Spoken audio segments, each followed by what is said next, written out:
L'Oyapock, fleuve majestueux sinuant avec grâce à travers la forêt amazonienne sur plus de 400 km, est en même temps une frontière.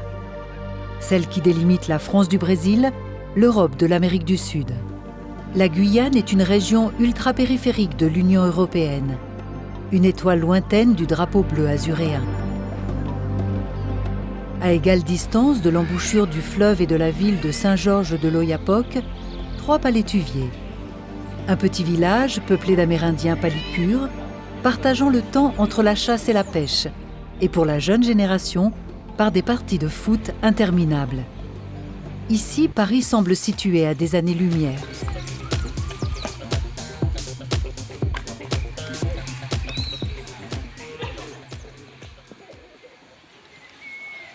Une ville que connaît pourtant bien le jeune Derrick. Il y a 2 ans, il a traversé l'Atlantique pour une rencontre avec le continent européen. Un voyage initié par son instituteur d'alors, Daniel Bord.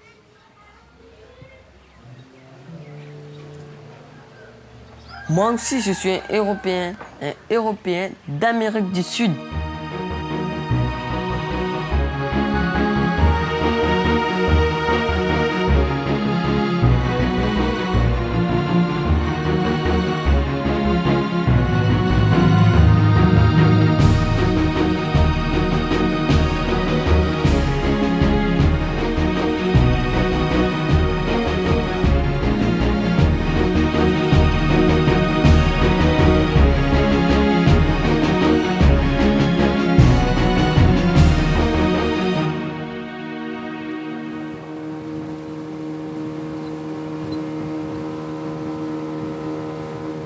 Il faut 1 heure de pirogue pour rejoindre Saint-Georges de l'Oyapock, la grande ville de l'Est guyanais. Un rituel quotidien pour les collégiens de 3 palétuviers. Ici, le bus scolaire n'existe pas. Dans ce collège de plus de 600 élèves, les enfants sont pour la plupart des Amérindiens guyanais ou brésiliens. Une mixité unique en Europe. Bonjour, installez-vous. Bonjour. Allez, chacun va retrouver sa place. Merci. Aujourd'hui, en histoire-géographie, on va parler des RUP et de l'Europe, et notamment de la Guyane et de sa place en Europe, puisque la Guyane, c'est l'Europe. Mais tout d'abord, j'aimerais vous demander, est-ce que l'un d'entre vous sait ce que signifie RUP, R-U-P, ça correspond à quoi? Oui? Ce sont les régions ultra-périphériques. Exactement, ce sont les régions ultra-périphériques. La périphérie, ça désigne ce qui est éloigné. C'est un éloignement par rapport à quoi? Oui? La Guyane par rapport à l'Europe. Voilà, c'est l'éloignement. Ici, on est en Guyane. On est éloigné de l'Europe, du continent européen. Donc les pays autour de la Guyane ne sont pas l'Allemagne, la Belgique ou l'Espagne. Ici, on est à la frontière avec quel pays? Les pays voisins à Saint-Georges, c'est le Brésil. Il y a un autre pays qui borde la Guyane qui s'appelle? Le Suriname. Exact, c'est le Suriname. Peut-être que certains d'entre vous sont même brésiliens ou de la famille au Brésil. Si vous avez de la famille au Brésil, vous pouvez lever la main. Voilà, donc on voit très bien qu'il y a des contacts entre la Guyane, qui fait partie de l'Union européenne, et l'Europe. Certains sont-ils déjà partis en Europe? Oui, toi Derrick, raconte-nous. J'étais en Allemagne et Toulouse. Qu'est-ce que tu as fait à Toulouse? J'étais allée voir le centre spatial. Ah oui, et tu sais qu'en Guyane, il y a un centre spatial aussi à Kourou. Tu connais? Oui. Ce que je te propose pour la prochaine fois, c'est de préparer un exposé. La Guyane, c'est l'Europe. À presque 7500 km de la Guyane, Strasbourg abrite le siège du Parlement européen, où les 705 députés, représentant près de 358 millions d'électeurs, se réunissent afin de débattre des textes régissant l'Union européenne et voter leur adoption. L'institution est répartie dans 3 villes. Si Strasbourg accueille les sessions plénières, les commissions parlementaires ont lieu à Bruxelles et la ville de Luxembourg abrite le secrétariat général. L'Union européenne est constituée depuis le Brexit de 27 pays situés sur le continent. Cependant, dans l'Atlantique Nord, aux Caraïbes, en Amérique du Sud et dans l'océan Indien, d'autres terres affichent leur appartenance à l'Union européenne. Ces territoires sont appelés régions ultrapériphériques. Elles abritent 4,5 millions d'habitants et permettent à l'Europe d'occuper le premier rang mondial de territoire maritime avec 20 millions de kilomètres carrés. Leur existence est reconnue par l'article 349 du traité sur le fonctionnement de l'Union européenne, attestant de leur spécificité. Lorsque vous êtes dans les Outre-mer, vous êtes des citoyens européens, donc vous bénéficiez de l'ensemble des droits qui s'appliquent aux citoyens à l'échelle de l'Union européenne. Ce qui nous caractérise, c'est d'abord l'éloignement géographique. Mais il y a en même temps de vraies contraintes sur nos territoires. Face à ces spécificités, la première chose que l'Europe doit faire, à travers l'article 349 du traité de fonctionnement de l'Union européenne, c'est de reconnaître que face à ces spécificités, nos territoires d'outre-mer doivent être accompagnés dans leur développement. Cayenne. C'est en 1643 que l'amiral Charles Poncet de Brétigny, à la tête de la compagnie de Rouen, achète au chef amérindien Séperou une petite butte toujours présente. En y bâtissant un fort et un village, l'explorateur français donnait ainsi naissance à la capitale de la Guyane. Une légende veut que le nom de la ville soit associé à celui de l'un des fils du chef Séperou. C'est à Cayenne que se trouve le pôle des affaires européennes, où Déric souhaite recueillir les premières informations utiles à son exposé. Pour commencer mon enquête, je me rends dans la plus grande ville de Guyane, Cayenne. 1 heure de pirogue, 3 heures de route.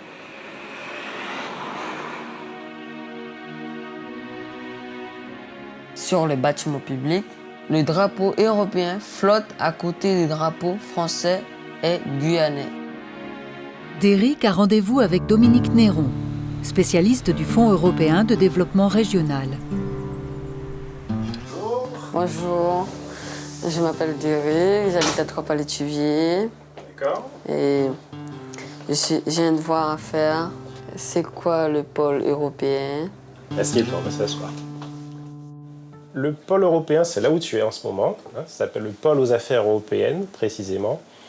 Et c'est un lieu d'accueil pour informer sur ce qu'est l'Union européenne et qui souhaite aussi présenter des projets pour pouvoir peut-être développer leur activité économique, leur entreprise, pour financer ces projets. Il y a plusieurs fonds européens. On parle de programmes opérationnels pour plusieurs fonds. Tu as le principal fonds qu'on appelle le FEDER-FSE. C'est quoi le FEDER? Alors le FEDER, c'est le Fonds européen de développement régional et le FSE, c'est le Fonds social européen. Il n'est pas simple pour Déric, comme pour la plupart des Européens, d'assimiler l'ensemble des programmes de financement de l'Union aux acronymes souvent abstraits. Pourtant, ces programmes ont permis à la Guyane de bénéficier de 662 millions d'euros au cours de la dernière période de programmation 2014-2020. Le Fonds européen de développement régional permet aux entreprises, aux associations de développer leurs projets. Il offre ainsi au secteur privé une meilleure compétitivité afin de favoriser l'emploi. En Guyane, comme partout en Europe, le FEDER améliore les infrastructures en fonction de la croissance démographique. J'étais à Cacao et j'ai vu qu'il y a une piste et un panneau financé par l'Europe. Oui, effectivement, on a des projets qui sont financés sur du FEADER, je pense, donc le Fonds européen pour le développement rural, l'agriculture, etc. Et c'est vrai que Cacao, c'est un territoire un petit peu éloigné, assez enclavé.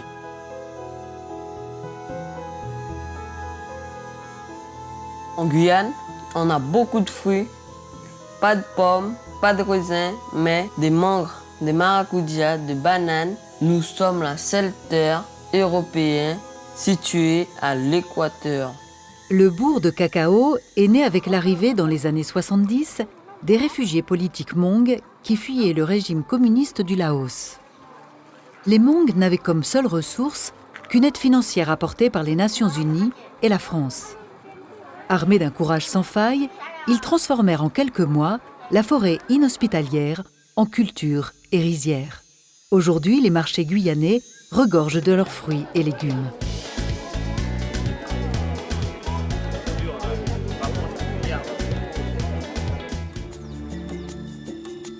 Patrice Lowe est agriculteur. Pour lui, la terre guyanaise ne peut se satisfaire des normes européennes. Ici, on est dans l'exploitation de bananes, en fait. C'est un abatis qui date depuis un an. Être agriculteur ici en Guyane, c'est autre chose que d'être en métropole. On travaille en majorité sur de la forêt primaire. C'est pas mécanisable dès la première année et c'est très physique. Historiquement, les gens croyaient qu'ici, le sol était très riche parce qu'on a des gros arbres. On a qu'une très fine couche de terre qui est fertile. Par rapport à la métropole, par exemple, on a à peu près 1 mètre de terre fertile. Alors qu'ailleurs, on a 3-4 mètres ou même des fois jusqu'à 5-6 mètres de terre fertile.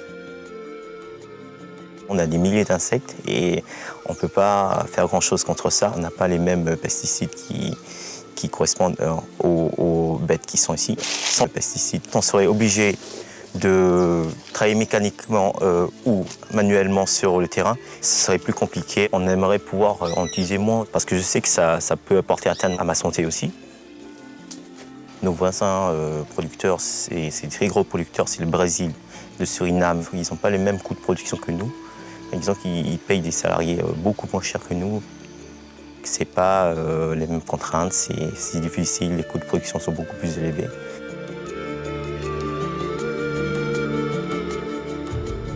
Comment on lutte contre les insectes nuisibles dans nos territoires? On fait travailler ensemble les meilleurs experts européens pour trouver des solutions et accompagner nos agriculteurs dans une transition qui est nécessaire dans les pratiques agricoles. Là où il y a un problème, c'est que vous avez des pays tiers qui ne se voient pas appliquer ces mêmes contraintes et leurs produits entrent chez nous. Et là, il y a à ce moment-là une distorsion en matière de concurrence qui place nos producteurs dans des positions difficiles. C'est pourquoi nous disons qu'il faut des barrières sanitaires pour que tout soit mis à égalité et que surtout les consommateurs soient protégés. La plus grande frontière terrestre partagée avec la France est le Brésil. Cette frontière longue de 730 km se situe en Guyane, également frontalière avec le Suriname sur plus de 500 km. L'Europe côtoie ainsi l'Amérique du Sud. Grâce au programme Interreg Amazonie, l'Union européenne offre un espace de coopération avec les États brésiliens de l'Amazonas, l'Amapá et le Pará, ainsi qu'avec les pays voisins du Suriname et du Guyana. Je dois aller visiter demain, je crois, la maison de la découverte à Petit-Saut. C'est bien ça, hein? Oui. Cette infrastructure a été financée par le FEDER, le Fonds européen pour le développement régional. C'est un exemple marquant en fait, de ce qu'on peut financer.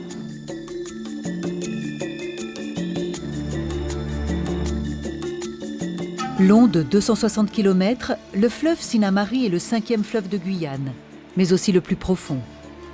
Pour répondre à la hausse de la consommation énergétique de la population guyanaise, le barrage de Petit-Saut a été érigé dans les années 90, transformant la forêt vierge en un immense lac de 300 km², le plus grand de France, riche d'un écosystème et d'une histoire unique en Guyane. Déric est attendu par Gérard Prévost, qui préside l'association pour la découverte de Petit-Saut. Bonjour Déric, bienvenue sur le site de Petit-Saut. Je t'ai invité ici parce que j'ai participé à la construction du barrage hydroélectrique de Petit-Saut. Donc là, tu as l'ancien lit de la Sinnamary. C'est le fleuve qui a été coupé par le barrage hydroélectrique pour créer le lac de Petit-Saut que tu peux voir ici. Notre association tente de mettre en valeur toutes les données scientifiques qu'il y a autour du barrage de Petit-Saut. Si tu veux, je t'invite à aller sur la retenue et puis on en parlera plus longuement. Oui.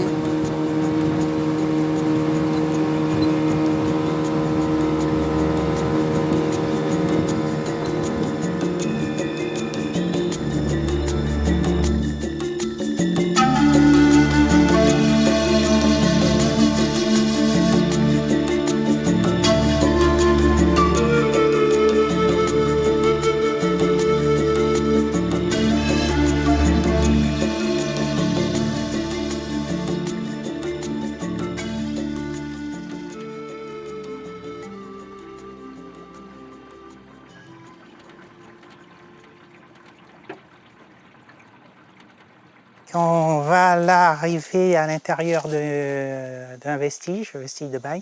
Je vais te présenter Tanguy, qui est un peu notre spécialiste en archéologie et en histoire dans l'association. Tanguy, Déric. Bonjour Déric. Bonjour. Là maintenant on est sur un établissement pénitentiaire spécial.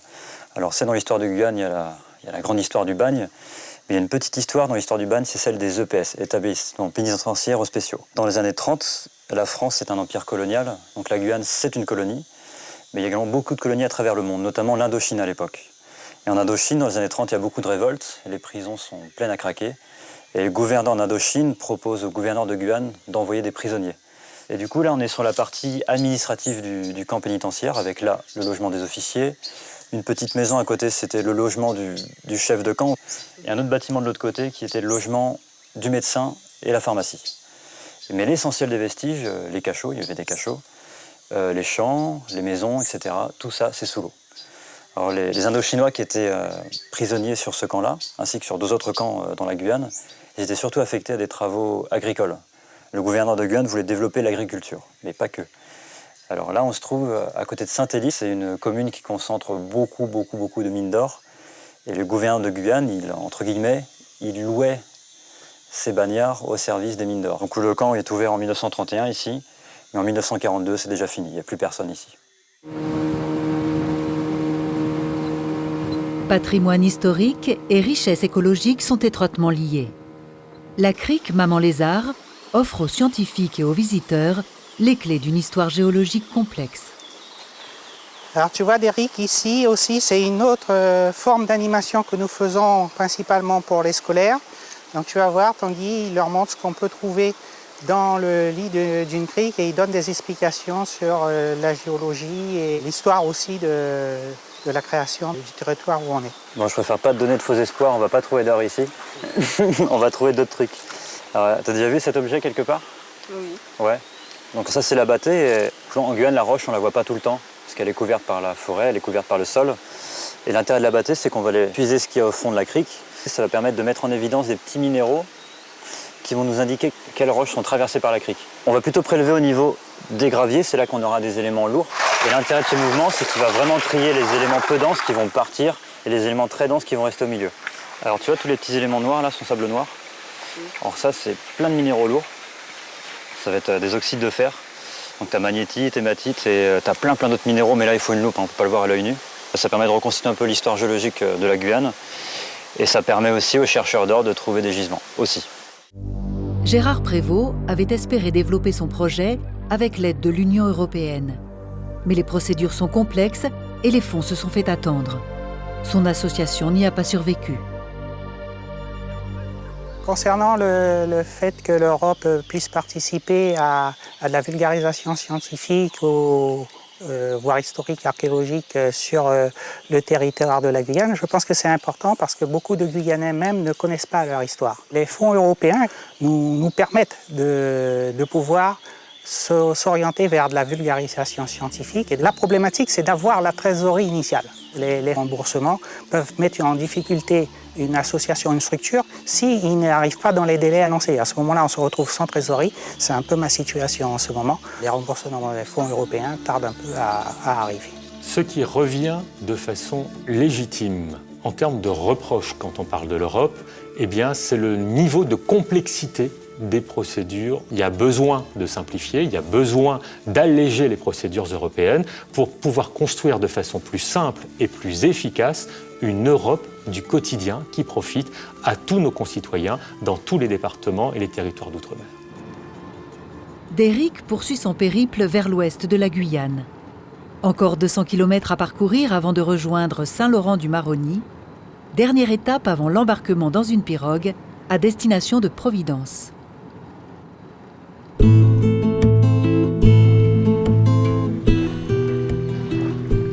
Ville chargée d'histoire, Saint-Laurent-du-Maroni marque pour l'Europe une autre frontière, celle entre la France et le Suriname, séparée de 3 km par le fleuve. 40 ans avant la création de l'Union européenne, Saint-Laurent-du-Maroni représentait une terre sans retour pour les bagnards venus de métropole.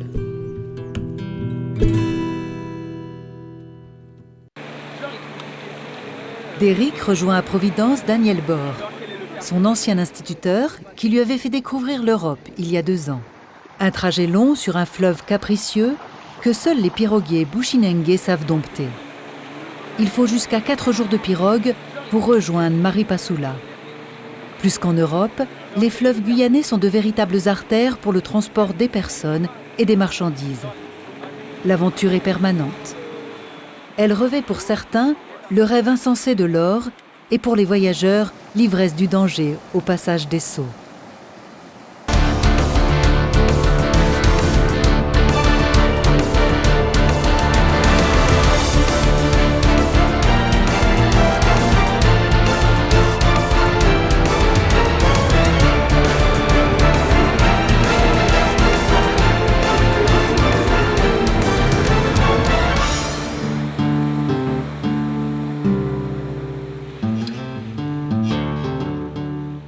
Pour Derrick, le trajet semble interminable. De part et d'autre de l'Atlantique, l'Europe se parcourt à 2 vitesses. En Europe, il y a des trains qui vont vite, des autoroutes. Dans mon Europe à moi, il faut prendre le pirogue. C'est lent et ça peut être dangereux, mais c'est ça l'aventure.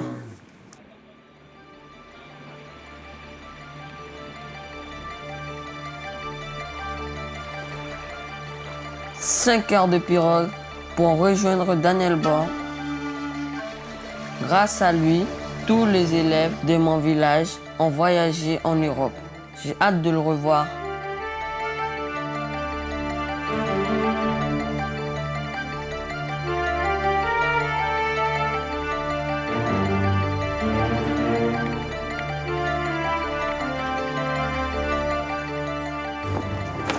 Le voilà. T'as bien changé, dis donc. Oui. Comment ça s'est passé? Ça s'est passé bien, mais le trajet est lent, mais c'est pas comme le TGV. Ah, c'est pas comme le TGV en Allemagne, hein. C'est beaucoup plus long. Les distances sont pas les mêmes. Hein. Eh bien, écoute, je te propose de faire visiter un petit peu ce coin d'Europe.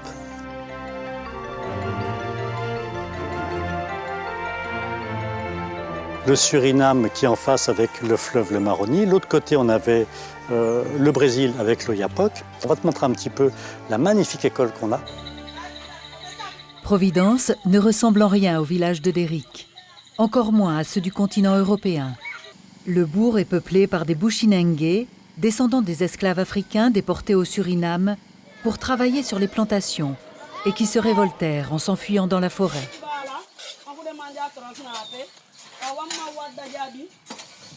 Alors, voilà l'école. Ah, c'est grand. Oui.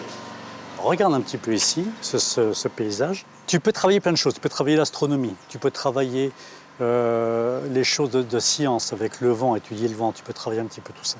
C'est pas comme à Trois-Palétuviers? Non, c'est beaucoup plus grand, tu vois. Franchement, c'est beau, hein?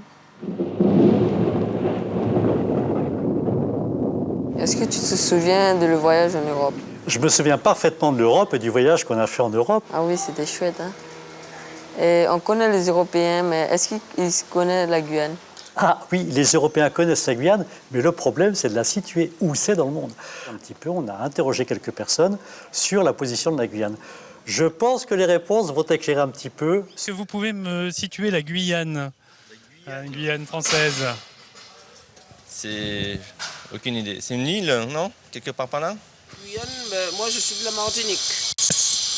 Donc je suis de la Martinique, et bien sur la carte, la Guyane, on voit pas la Guyane. Hein. La Guyane n'est pas, ça fait pas partie de l'océan. Ah, c'est plutôt par là. Hein. Ouais, où c'est l'Amazone, non là? Oui, c'est le Brésil et juste au-dessus. Ça, c'est l'Amazone. Ouais. Hein, ouais, ben donc, c'est pas tout à fait, c'est l'Orénoque, la Guyane française. Hein. Ici voilà. Vers là? Non, là, c'est l'Italie et tout. C'est par là, je sais pas. Ah, on est très loin. La très Guyane, loin. c'est Amérique du Sud. Amérique du Sud. La Guyane, ici. Ah, d'accord. Bon, bah, la prochaine fois, j'irai faire un tour.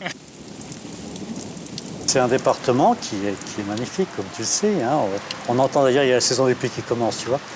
Mais qu'est-ce que tu penses du fait que la plupart des gens ne savent pas où est la Guyane? D'après toi, pourquoi? Parce qu'ils ne sont jamais venus en Guyane. Oui. Mais les Guyanais, est-ce qu'ils connaissent l'Europe? Je te propose pareil, un micro-trottoir. Et puis on va bien voir si les Guyanais connaissent l'Europe. Allez, c'est parti. Pour vous, l'Union européenne, qu'est-ce que c'est? Je ne sais pas. Je ne sais pas. Est-ce que pour vous, l'Union européenne est présente ici, en Guyane? En Guyane? Je ne le vois pas trop. On est dans la misère. Je ne suis pas européenne. Je suis haïtienne. Vous vivez en terre européenne? Non, non. Je vis en Guyane. Je suis guyanais, européen et français. Il y a beaucoup de projets qui sont financés, peut-être de manière tripartite, entre l'Europe, la collectivité locale et parfois les communes. Donc ça a de l'importance pour moi. Vous savez où se trouve le Parlement européen? Le Parlement européen? En métropole?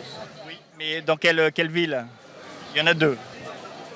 Ah ben, à Paris.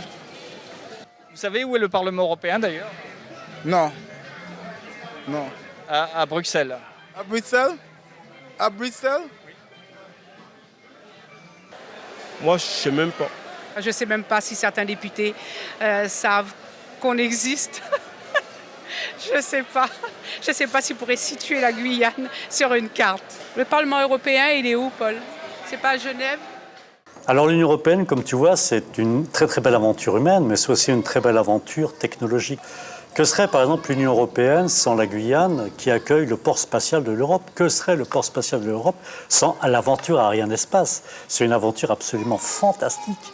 Ah oui, je connais Ariane Espace. J'ai même été à la pâtière de Ariane 6.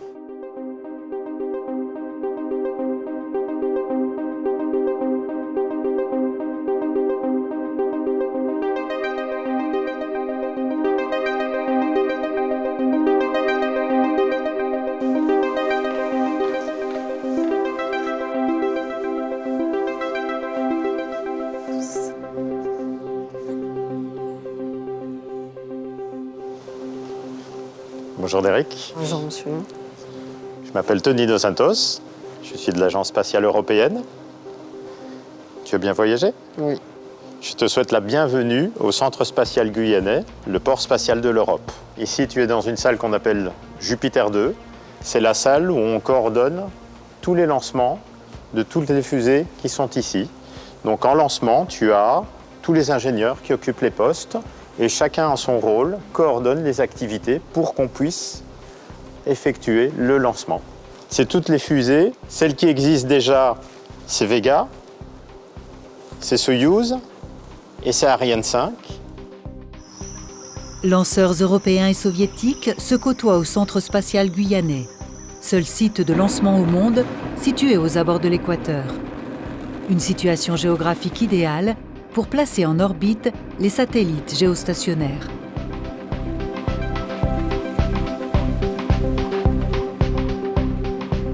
Pourquoi Ariane 6 est avant Ariane 5? Donc, Ariane 5 est un petit peu plus puissant qu'Ariane 6, un tout petit peu, parce que l'objectif d'Ariane 6, c'était de réduire les coûts d'accès à l'espace. Ici, on a une industrie qui s'appelle Ariane Group, qui conçoit le design, donc le dessin, de son lanceur.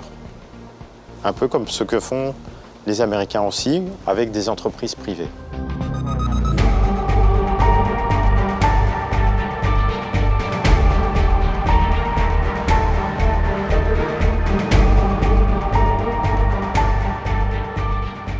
L'ESA, c'est quoi exactement? Alors l'ESA, Derek, c'est une organisation internationale, européenne, qui est née il y a 50 ans déjà, et qui est née d'une volonté de pays européens de faire du spatial. L'Europe, la Commission traitant plus des aspects économiques, et l'ESA des matières spatiales. Certains pays avaient du technique, d'autres n'avaient pas assez d'argent. Les pays ont décidé de se rassembler pour faire le spatial tous ensemble. Depuis l'ESA, l'Agence spatiale européenne, travaille avec l'Union européenne pour développer des projets spatiaux pour l'Union européenne. Donc les projets sont bien connus. On a Galileo, le GPS européen. On a tout le programme d'observation de la Terre qu'on appelle Sentinelle, qui permet de voir les changements climatiques, les évolutions végétation, de prévoir la météo. On peut supposer que dans le futur, on travaillera de plus en plus ensemble, Union européenne et ESA.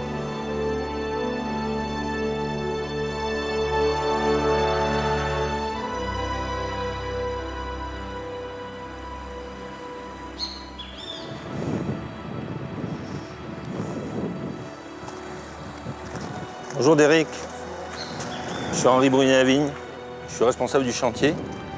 Et là, donc, tu viens d'arriver sur le chantier donc, Ariane 6 et je te présente donc, le plus grand portique mobile au monde.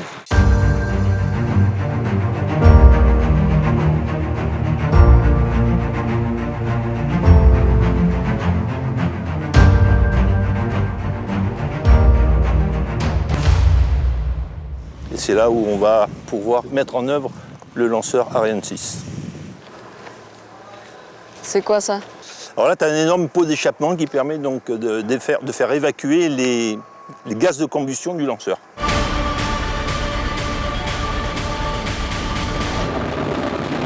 Tu as devant toi donc, le portique mobile. Ce portique mobile va permettre de prendre le lanceur qui vient du bal pour le mettre sur sa table. Et une fois que le lancement est proche, ce portique va reculer. Donc ce portique, c'est le plus gros portique mobile au monde. Il fera à peu près 8500 tonnes une fois terminé. Il y a combien de mètres de haut? Alors le portique, il fait 90 mètres de haut. Et là-haut, tu as la partie jaune que tu vois là. C'est ce qu'on appelle donc le pont de 45 tonnes qui va permettre donc de prendre le lanceur qui se trouve à l'horizontale, de le dresser à la verticale et de le poser sur la table.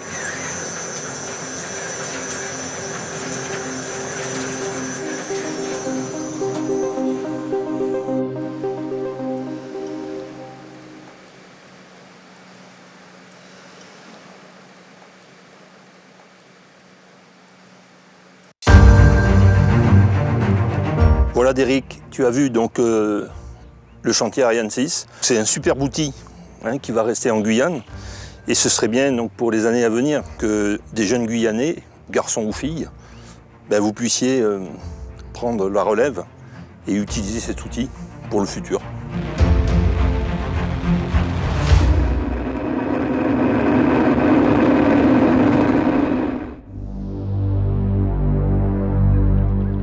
Tu as compris, l'Union européenne, ça s'occupe aussi du spatial. Mais je te propose de revenir un peu sur Terre et qu'on a un petit peu les pieds dans l'eau. Pourquoi? Parce que l'Union européenne s'occupe aussi d'aider le secteur de la pêche. Mais les eaux de Guyane sont des eaux très très riches et qui sont convoitées. Il arrive parfois que des bateaux viennent de l'extérieur et pêchent sans autorisation. Il y a beaucoup de concurrence avec des pêcheurs du Brésil, du Caraïbes, du Suriname. C'est difficile pour les pêcheurs guyanais. Nous sommes vénézuéliens de l'île Margarita. On a un contrat avec la Guyane française. On travaille 4 mois ici. On doit pêcher ici avant de retourner au Venezuela. Il y a beaucoup de poissons ici, dans cette zone.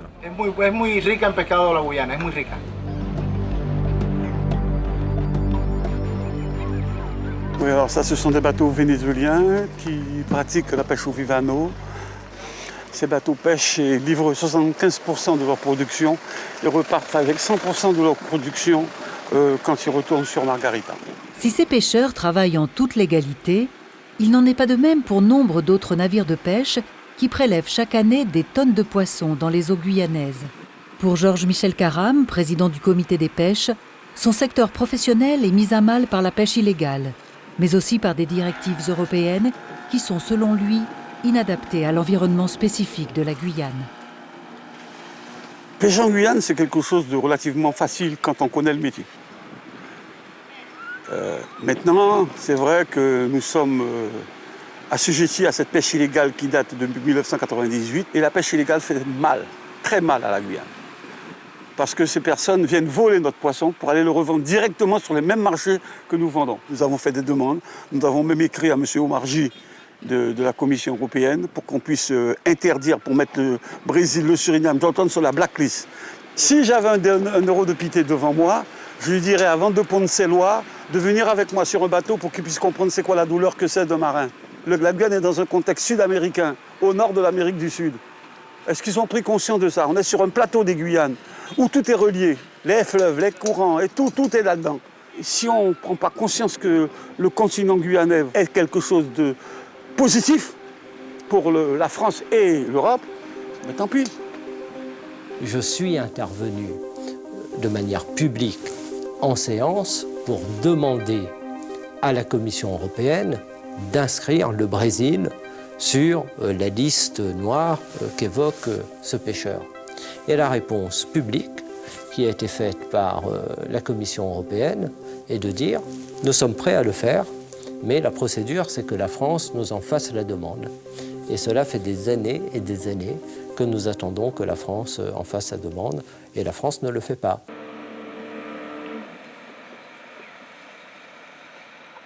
Au petit matin, Derrick reprend sa route vers Maripasoula. Mais le fleuve est capricieux et les eaux sont basses et dangereuses. La pirogue doit s'arrêter à Grand Santi. Derrick se sent un peu perdu. Son exposé sur la Guyane et l'Europe prend alors tout son sens. Il repense à son village de Trois-Palétuviers, qui lui semble être à des années-lumière de Grand Santi. Sur le continent européen, tout semble aller si vite. Ici, l'Europe n'a pas le même espace-temps. Je suis loin de mon village, à Saint-Georges-de-l'Oyapock. Pour aller au Brésil, on peut prendre maintenant un très grand pont. Vous imaginez, l'Europe rejoindre l'Amérique du Sud. D'ailleurs, l'Europe a financé aussi le pont. Long de presque 400 mètres, le pont de l'Oyapock est le symbole du rapprochement entre deux continents. Il a été inauguré en 2017 avec 6 ans de retard. Pourtant, il est peu usité. Du côté brésilien, la route n'est pas terminée. L'incompatibilité des assurances automobiles européennes et brésiliennes, associée à des normes européennes drastiques, sont autant de freins au trafic routier entre les deux pays. Les pirogues continuent donc d'acheminer hommes et marchandises pour quelques réals brésiliens ou quelques euros. Du côté brésilien, le pont suscite la polémique. Lilma da Silva Campos est une femme d'affaires native d'Oyapock, propriétaire d'un terrain de 4 hectares qu'elle a transformé en hébergement de loisirs. Beaucoup de ses clients sont français, car si les Guyanais profitent du pont, il n'en est pas de même pour les Brésiliens. Ici, nous sommes à Oyapock, dans mon domaine qui s'appelle Chalet Paradis. Dans notre domaine, j'ai plus de Français. Pourquoi? Parce que la capitale la plus proche, elle est à 600 km d'ici. Macapá, c'est notre capitale. Et la route est défoncée comme pas possible. Comme nous sommes à la frontière, en Guyane, les routes elles sont bonnes déjà pour venir. Et c'est plus simple pour les étrangers accéder chez nous qu'un Brésilien venant par exemple de Rio de Janeiro, parce que ça fait très très loin. Pour un Français rentrer au Oyapock, il n'a pas besoin de visa. Pour un Brésilien traverser le pont, il faut payer une assurance déjà qui est très très chère. C'est pratiquement le SMIC d'un Brésilien. Dès que les Européens ils arrivent au Oyapock, la première chose qu'ils cherchent, c'est une churrascaria pour manger de la bonne viande. Mais à partir du moment qu'on parle d'exportation, là, ça bloque tout. Il paraît que notre viande, elle est contaminée. C'est vraiment quelque chose de dommage, ce genre de frein, ce barrage qu'on dit de normes européennes. C'est la valeur symbolique du pont qui finalement a justifié sa réalisation et qui nous rappelle que la Guyane partage une immense frontière avec le Brésil et que le Brésil, comme beaucoup de pays d'Amérique du Sud, doivent être pour les Guyanes des partenaires aussi importants que ne peut l'être l'Union européenne ou des pays européens. Mais en réalité, c'est un peu une aberration en termes économiques. Les liens qui unissent l'État d'Amapá à la Guyane sont solides. Bonjour. Bonjour. Pour Priscilla Coelho, directrice du collège Joaquim Caetano da Silva, l'apprentissage obligatoire du français est un atout pour ses élèves. Il y a certains États, comme par exemple le Pará, où le français est une langue optionnelle. Alors ici, on a effectivement une zone transfrontalière et c'est la raison pour laquelle il y a le français comme langue obligatoire. Déric arrive au terme de son périple guyanais qui lui aura fait parcourir près d'1 millier de kilomètres. Maripasoula est la plus grande commune de France, s'étendant sur une superficie équivalente à près de 200 fois celle de Paris, avec cependant moins d'1 habitant au kilomètre carré. La commune accueille un flot important de populations étrangères. En Guyane, 11 000 demandes d'asile ont été déposées en 3 ans. Rapporté à la population, c'est comme si la France avait accueilli dans le même laps de temps 3 millions de personnes. Le fait que les Outre-mer français soient hors espace Schengen, cela veut dire que les étrangers qui arrivent en Guyane ne peuvent plus aller ailleurs et circuler de manière libre sur le territoire de l'Union européenne. La question de l'immigration en Guyane, c'est une question extrêmement importante. L'un des leviers de l'Europe, c'est d'agir sur les fonds européens de développement. Nous sommes plusieurs à défendre l'idée qu'il faut que l'Europe investisse dans nos pays voisins pour que les citoyens des pays voisins de nos régions d'outre-mer restent chez eux plutôt qu'ils cherchent à venir chez nous. Maripasoula, ça ne ressemble pas aux villes de l'Oyapock. La Guyane est grande. Ici, c'est le territoire des Aloukou qui vivent sur le Maroni. Valentin est arrivé il y a quelques mois en Guyane.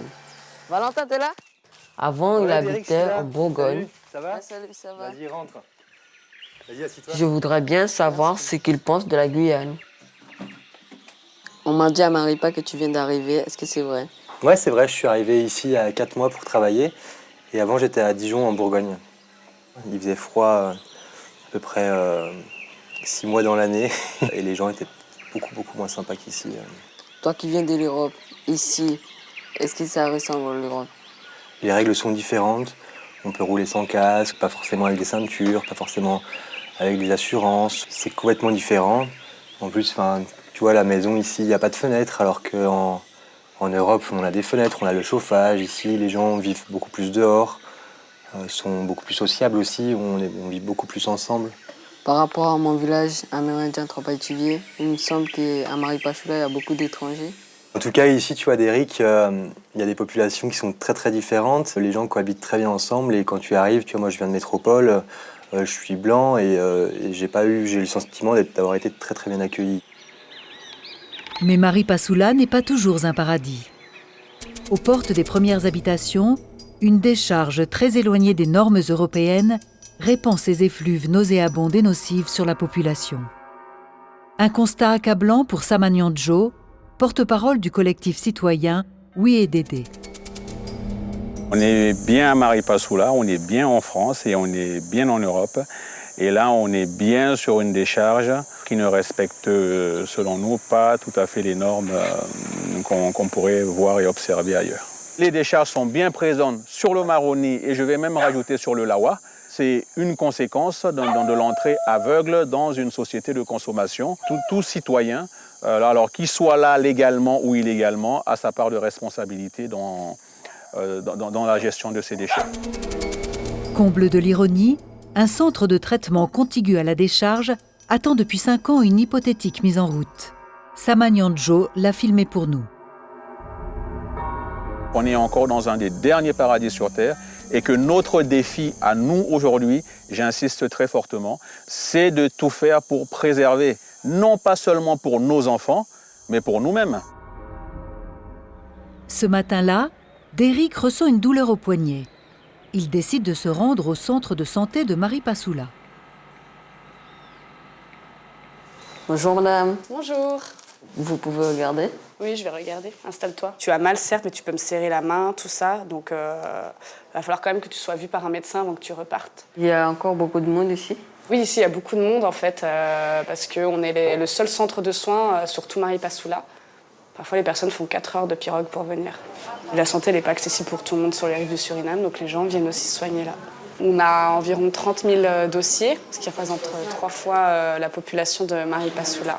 Les dispensaires sont régis par le ministère de l'Intérieur et non par le ministère de la Santé, ce qui fait la spécificité des dispensaires en Guyane. Ici aussi, il y a des maladies qu'on n'a pas en Europe. Ici, tu as beaucoup d'animaux et de maladies qui sont spécifiques à l'environnement, qui est tropical. Du coup, tu as des animaux que tu n'as pas en Europe. Tu as des animaux qui transportent des maladies comme la dengue, le palu. On a plein de maladies qui sont spécifiques à la Guyane. Je dois rencontrer Dorian qui travaille au parc amazonien de Guyane.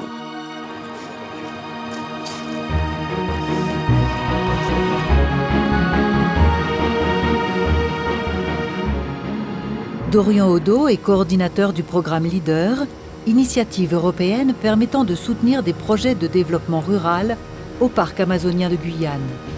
Il emmène Derrick sur le site de Gobayasula, que l'on atteint par la rivière Lawa.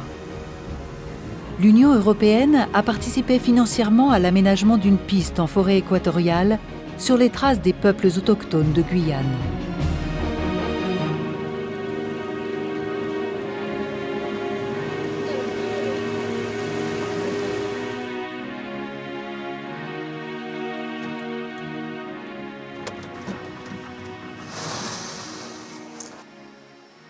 Donc tu vois là Derrick, on arrive à Gobayasula. C'est le début d'un sentier qui a été aménagé par le parc amazonien il y a quelques années.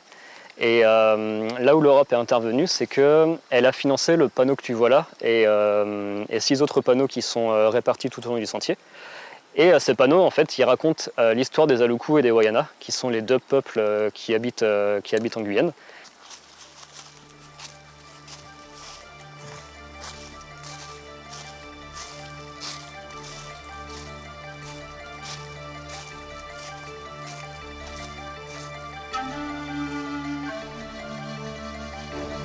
Je te disais tout à l'heure, là le sentier il a été aménagé par le parc amazonien, donc c'est lui qui a fait par exemple ce petit ponton. Et c'est aussi le parc qui entretient tout le sentier. Parce que tu sais autant que moi, en forêt équatoriale, en quelques mois, la végétation elle pousse super vite et du coup le sentier il peut être recouvert très très rapidement. Oui, en fait, c'est quoi les parcs amazoniens? Parce qu'il n'y en a pas trop étudié. C'est le plus grand parc national d'Europe. Et en gros, on peut dire qu'on a 2 missions au sein du parc amazonien. La première, c'est de protéger tout cet environnement qui est juste unique, cette forêt tropicale qui se retrouve nulle part ailleurs en Europe. La deuxième mission du parc, c'est aussi de contribuer au développement du territoire. Le parc amazonien de Guyane couvre une superficie de 3,5 millions de kilomètres carrés. Contigu au parc national brésilien des Tumucumac, il contribue à former l'un des plus grands espaces protégés au monde.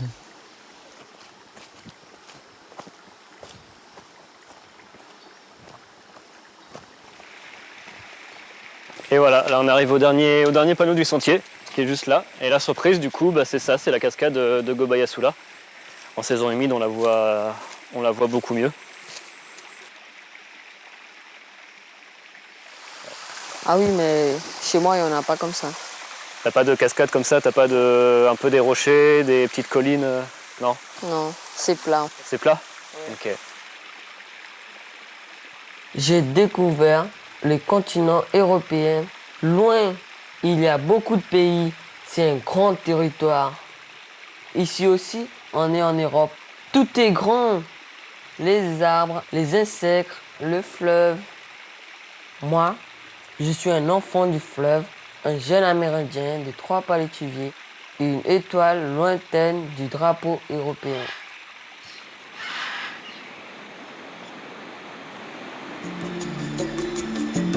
L'Europe ressemble aux fleuves amazoniens.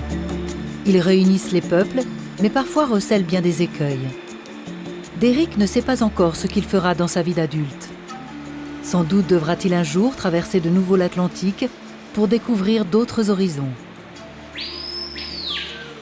Mais pour l'instant, l'appel des païpayos, oiseaux emblématiques de la forêt amazonienne, est plus fort que celui du vieux continent. Il lui reste à rejoindre 3 palétuviers avant de présenter à ses camarades son exposé enfin achevé. La Guyane, c'est l'Europe.